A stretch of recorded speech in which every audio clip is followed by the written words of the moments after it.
Hello everybody, Assalamu alaikum. Myself Anil Pratalom and welcome to my 17th Ramadan vlog.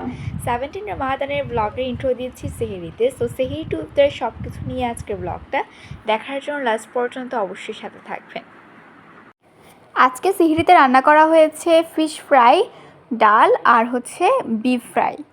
So সেহরিটা complete করে নিই। So guys, এখন বাজে দুপুর 3টা। সো এখন মামি রেস্টুরেন্টে আসছে, আমি ওদের সাথে কিছুক্ষণ পড়বো। সো দেখা হচ্ছে নেক্সট লিভে।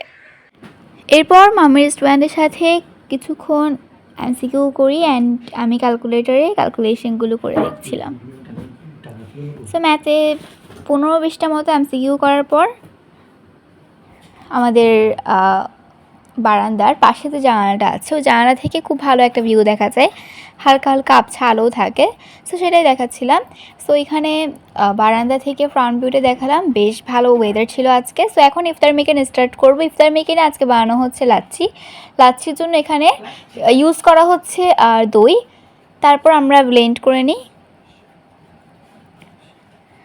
সো লাচ্ছিটা এরপর আমরা ফ্রিজে রেখে দিব, একেবারে ইফতারের সময় খাবো।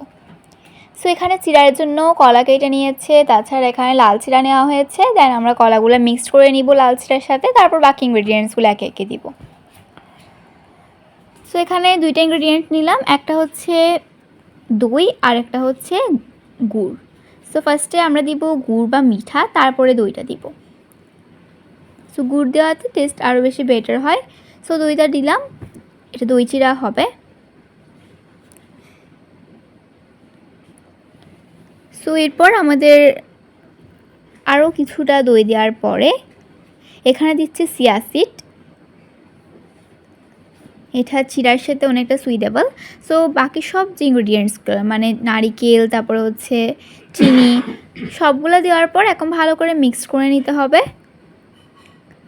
তারপরে এটা ফ্রিজে রেখে দিব। দেন অ্যাজ এ ডেজার্ট আমরা একেবারে ইফতারের সময় এটা ঠান্ডা ঠান্ডা খাবো।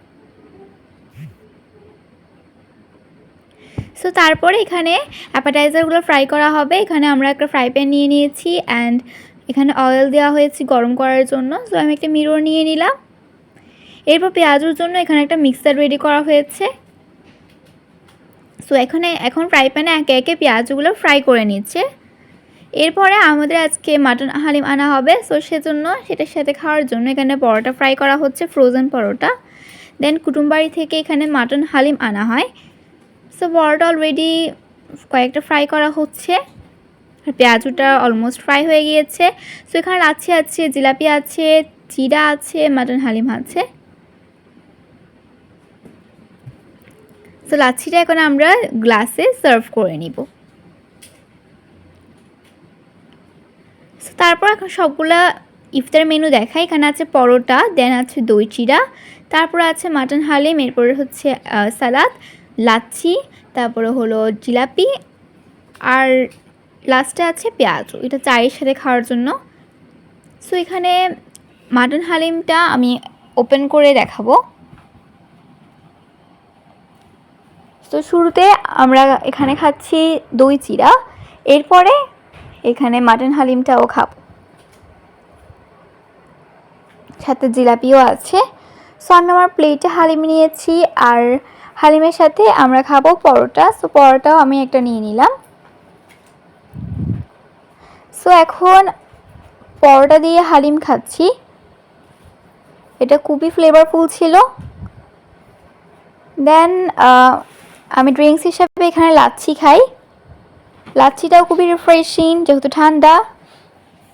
সো গাইস, 17 রমাদান ব্লগ এতটুকুই ছিল। এখন ইফতার করে নিয়েছি অ্যান্ড ব্লগটার এন্ডিংটাও দিয়ে দিচ্ছি।